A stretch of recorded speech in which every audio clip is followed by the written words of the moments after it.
Today I'm going to show you the setup I use for flattening slabs and boards. It's the Crafted Elements wood slab flattening mill. It's a pretty sweet all-in-one router sled kit you can get on their website.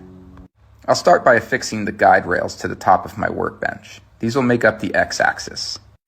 Then I'll grab my router and install the 1/2-inch slab flattening bit before I put it onto the rails.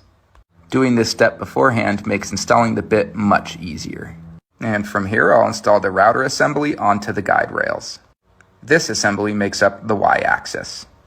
For safety, I'll install these stop collars. And with my mill set up in place, it's time to lay out the boards. Because none of these boards are totally flat, I'm going to go through and apply shims to the bottoms of each one, securing them in place. From here, I'll apply a little bit of hot glue to prevent any movement during the milling process. Then I'll hook up dust collection and plug it in. With all of that in place, I'll now drop the bit just beneath the highest point on all the boards.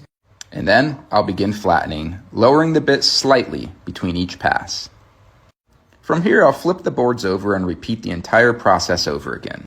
Except this time, I'm not going to apply shims because I know the bottom surfaces of the boards are completely flat. And once I'm done flattening, I'll just knock them free with the mallet, and there you have it. Completely flat boards.